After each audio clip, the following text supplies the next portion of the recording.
ख्रिस्त में अति प्रिय माता पिताओं, भाइयों बहनों एवं बच्चों, इन दिनों में हम लोग टीवी में, मीडिया में कोई एक पार्टी वाले, कोई एक पार्टी के नेता के क्या कुछ गाली दिया बोल के समाचार हम सुनते हैं। किसको गाली दिया बोल के हम सुने हैं? माँ के गाली दिया बोल के हम सुनते हैं और उस पर ज़्यादा बातचीत होता है। उसी बात को छोड़िए, यहाँ पर प्रभु यीशु अपनी माँ को एक अवमानित शब्द प्रयोग करता है। संत यूहन्ना के सुसमाचार अध्याय 2:4 का पढ़िए। हाँ, ईसा ने उत्तर दिया, बतरे, हाँ बतरे, इससे मुझको और आपको क्या? प्रभु यीशु जरूर अपने माँ का अपमान किए होंगे, हाँ ना? हाँ या ना? फिर बतरे कह दिए। आजकल के मीडिया में हम जैसे देखते हैं वैसे यहाँ पर भी कुछ बात हो रहा है। प्रभु यीशु क्यों बतरे के कहे? उसका जानना है? नहीं कहा जानना है?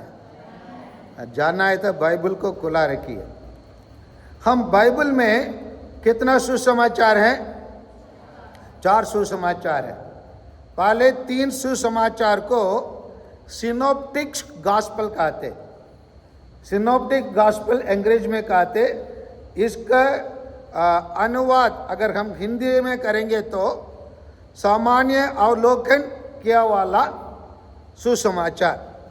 मतलब जो चीज़ हम लोग मार्क के सुसमाचार में देखते हैं, मत्ती के सुसमाचार में भी देख सकते हैं और संत लूकास के सुसमाचार में भी देख सकते हैं। लेकिन कुछ कुछ चमत्कार और कुछ कुछ उपदेश इसमें ज़्यादा रहता है, उसमें कम रहता है, इसमें जो रहता है उसमें, ऐसे ही केवल हम। लेकिन जहाँ तक प्रभु मसीह का जीवन के बारे में जानकारी हमें प्राप्त हुआ है वो लगभग तीनों में एक ही है। लेकिन जहाँ हम संत यूहन्ना के सुसमाचार में हम आएंगे तो यूहन्ना के सुसमाचार अलग तरीके से शुरू होता है। कैसे संत यूहन्ना का सुसमाचार शुरू होता है? हाँ, आदि में सत्य था, सत्य क्या था? ईश्वर के साथ था और सत्य ही ईश्वर था। तो इसका मतलब संत यूहन्ना क्या करता है? दुनिया के प्रारंभ से ही, सृष्टि से ही बाइबल को शुरू करता है और सृष्टि में ईश्वर कैसे था उसको उन्होंने बताया। आदि में क्या था? सत्य था, सत्य ईश्वर के साथ था, वो सत्य ही ईश्वर था।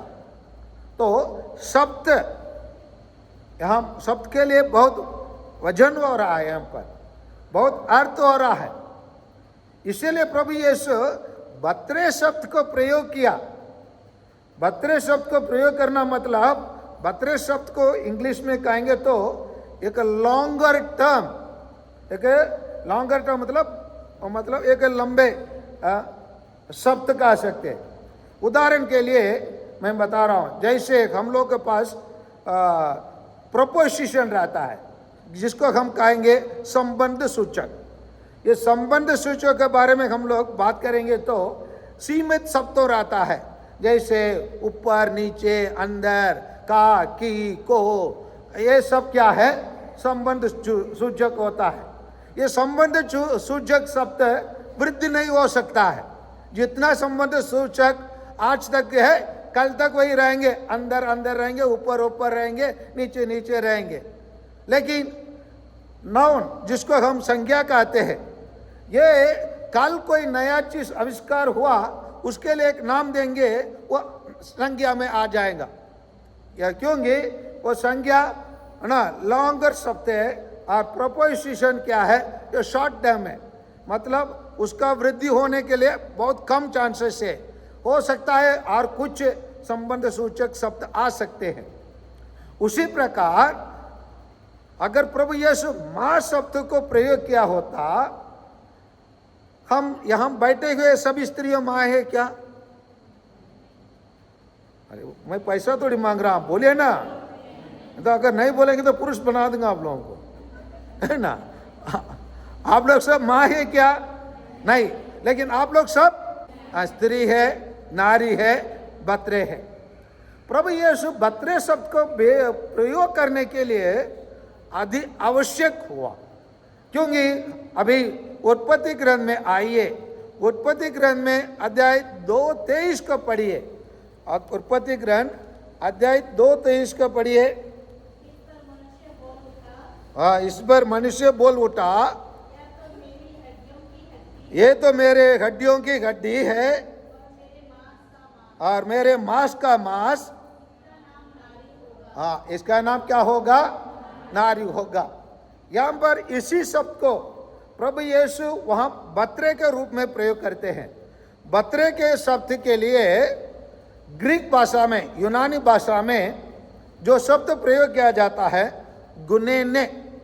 गुनेने मतलब होता है लेडी। लेडी मतलब क्या होता है? लेडी मतलब नारी होता है, लेकिन इस नारी शब्द को इंग्लिश में होनर्ड वर्ड कहते हैं। नारियों के लिए प्रयोग करने वाला ऑनर्ड शब्द, मतलब मर्यादित, अधिक मर्यादित शब्द कहते हैं। उदाहरण के लिए हम लोग इंग्लिश में हम लोग माता मरियम को our lady of Fatima, our lady of Lourdes, our lady of Velankanni ऐसे कहते हैं ना। या क्यों कहते हैं? यह मर्यादित शब्द है। यह अधिक मर्यादित शब्द को प्रभु यीशु प्रयोग किया, क्योंकि अगर बाइबल को हम अच्छे से पढ़ेंगे तो प्रभु यीशु नया आदम है और माता मरियम नया हेवा है, और इसी कारणवश प्रभु यीशु इसी शब्द को प्रयोग किया। केवल यहां प्रयोग नहीं करता है, यह अन्य जगह में भी प्रयोग करता है। आइए संत योहन के सुसमाचार अध्याय 19:26 को पढ़िए। 19:26 में आइए, प्रभु यीशु स्वयं अपने माँ के लिए और एक बार इस शब्द को प्रयोग करते हैं। ईसा ने अपने माता को और उनके पास अपने उस शिष्य को जिसे वह प्यार करते थे देखा। उन्होंने अपने माता से कहा, बतरे यह आपका पुत्र है। यहाँ पर बतरे यह आपका पुत्र है। इसी प्रकार प्रभु यीशु करने के लिए क्यों आवश्यकता पड़ा? क्योंकि वो बतरे को आदम ने क्या कर दिया?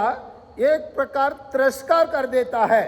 हम लोग उत्पत्ति ग्रंथ में आइए, उत्पत्ति ग्रंथ में 3 पारों को पढ़िए, जहां आदम जब पिता ईश्वर उनके पास आकर उनसे पूछताछ करने के टाइम पर वो क्या उत्तर देता है? पढ़िए। मनुष्य ने उत्तर दिया, मेरे साथ रहने के लिए जिस स्त्री को तूने दिया उसने मुझे फल दिया और मैंने खा लिया। यहाँ पर एक स्त्री के कारण पुरुष क्या कह देता है कि मैं पाप किया बता रहा है। इसलिए उसी स्त्री के द्वारा ही प्रभु यीशु क्या करते हैं?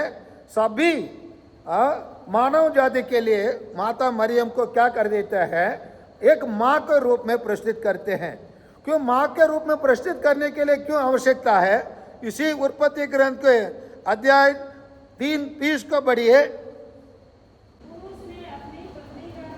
हाँ, पुरुष ने अपने पत्नी का नाम हेवा रखा, क्योंकि वह सभी मानव प्राणियों की माता है। इसलिए सभी प्राणियों को माता बनने के लिए प्रभु यीशु क्या कहते हैं?